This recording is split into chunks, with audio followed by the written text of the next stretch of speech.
Mike brought the summer transfer window into the mix, because obviously an interesting name was thrown in both concerning Manchester United and Chelsea, less than 24 hours ago, Neymar. Now, my understanding of that, sort of with my ear close to the ground in Paris, is that we know that PSG have wanted Neymar out for over a year. They were open to letting him go last summer, didn't manage to find a taker. At that time, PSG wanted that on a permanent deal. Since then, they've realized that perhaps the only way they're going to be able to get Neymar out of the door is to sanction a loan move, a loan with either an option or an obligation to buy, as long as the taking team, occupy the majority of his salary, and that is a big, hefty wage packet. But concerning the reports that surfaced via L'Equipe on Monday evening, there hasn't actually been any direct contact between United, PSG, and Chelsea regarding Neymar. At this moment in time, it's all sort of intermediaries looking for potential landing spots for Neymar. Obviously, there's still a lot of details to be confirmed on the PSG end about what next season is going to look like, because you expect that the manager will change. There's going to be a couple of faces leaving. Lionel Messi will be going. Will Sergio Ramos be staying around? His performances recently don't suggest that he will. So there is a lot that could change. I think it would have to be a very strong managerial candidate coming in to potentially persuade PSG to continue any further with Neymar. So I do expect there to be a lot of speculation around the Brazilian this summer. But in terms of that link, there is no sort of direct negotiation at this moment in time between United and PSG, and none between Chelsea. Plenty of interest. Chelsea have sort of looked into it in the past, but with no Champions League football, it's very difficult to see Neymar going there. Yeah, we're seeing some of our fans in the chat thick. 60,000 plus a week is too much to shoulder for any team. I don't know about that. There is one team or a couple teams in the Premier League and around the world who could do it. JJ, quick from you. Who are some of the other potential suitors for a player like Neymar?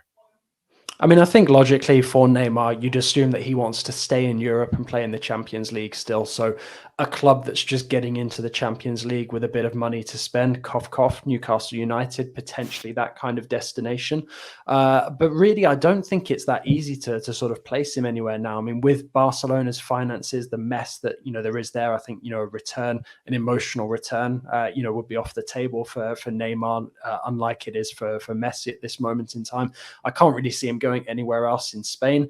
I mean, to be honest, I think his main avenues are either going to the Premier League or somebody coming in who wants to work with him and tries to sort of rebuild PSG just with Neymar and Mbappe as the star two. But we've already seen that in the past, fail to work out. So, I mean, aside from potentially a lucrative payday somewhere like Saudi Arabia, it's difficult to see where Neymar lands, without some club being willing to take a major risk, because at the end of the day, that's what it would be now. He is 31. He is on mega wages for somebody who barely finishes a full season because of his injuries. And although his numbers were decent last season, that was explained by the fact he was working towards the World Cup, which he basically broke down in because of his ankle injury, which underwent surgery, which apparently really should have happened back in 2017. So it is a difficult sell for a number of massive clubs at this moment in time. And I think the interesting thing now, I mean, especially in relation to the Premier League, is there is just not the dumb money, for want of a better term, that there was even 5-6 years ago. Almost every club now has a settled, defined recruitment model filled with the sort of experts that would look at exactly what JJ's just laid us out for us there. It's not just 31-year-old, it's 31-year-old with lengthy injury history, high wages, questionable attitude. Fair to say, JJ? I mean, it's lifestyle. I mean, look at his Twitter feed right now, and count how many updates there are on it before you actually get anything that's football related. It's all gambling promotion, and that is one of the things that PSG have really struggled with. They brought him in, and that when you come to Paris, you're going to be able to live the high life if you want to, but they've seen this sort of a completely different animal with Neymar and sort of the way that he indulges away from the pitch, and that has been a massive struggle. And Neymar himself has spoken publicly about it as well, not wanting to live kind of like a nun-like existence where he devotes his life to football. I think that will turn off a lot of clubs. I like this question from Rafa, which is right. I said there was less dumb money. There are two teams, I would say at the very least. Rafa mentioning one of them, explained Forest. Then what I'd say, Rafa, is Forest have just secured their second season. I mean, there was a lot of wastage there. They didn't need to buy a lot of players. They probably didn't need to get through 3 goalkeepers in one season. But I guess if your end game is Keylor Navas, you've done something right.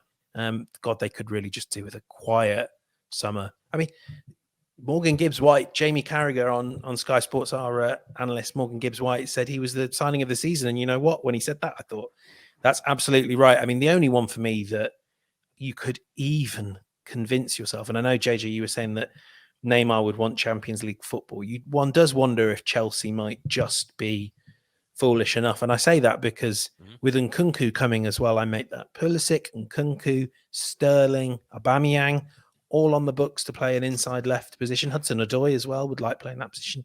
And if there's one thing we know about Chelsea, it's that they cannot be trusted to make shrewd investments with their money. So you do wonder, but look, the crazy money isn't really there for Neymar beyond countries that want to wash their reputation in the sands of football or the waters of football. Briefly, I just want to just hit on Chelsea very quickly, and then we'll run back to this break. Obviously, this game doesn't really mean much to them. We know that Pochettino's coming in the new season, Mike. How many new players? Let's put Nkunku and Malo Gusto to one side. We know they're coming. How many new players should he look to be recruiting? I look at this squad and think it needs a new goalkeeper. It needs someone to succeed Thiago Silva, someone to succeed Kante, an actual centre forward, and someone to succeed Mason Mount. And yet I'm incredibly conscious that Chelsea's squad is already in the 30s, numbers-wise, and that the whole problem they've had all along is that I've just forgot Mudryk from the players that play in the inside left position. So what does Poch do? Does he go down to the bone and not actually recruit that much? Or do they just need to try and get this right in one season? Because the early indications are that Todd Bowley and Bedad Eghbali are not blessed with patience. No, I think that's where the biggest struggle is going to come, is the lack of patience from a Todd Bowley. This is a Chelsea team that have players from the past and players from the present and are looking to build with players of the future. They have zero recruitment strategy.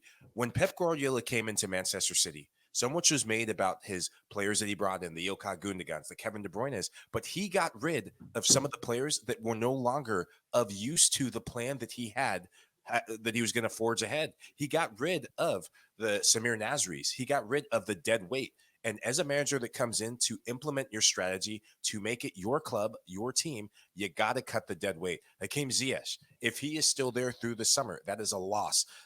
Christian Pulisic, if he is still there, and I hate to rag on my USMNT players, but he needs to leave Chelsea for his own sake and the club's sake. There's too much dead weight. There's players who haven't hit yet because you're fighting with players for time that do not need to be there, that need to move on. If that happens for Poch first, then he can build with the players that he wants to bring in. And Todd Bowley, they can commiserate on who they're going to move forward with.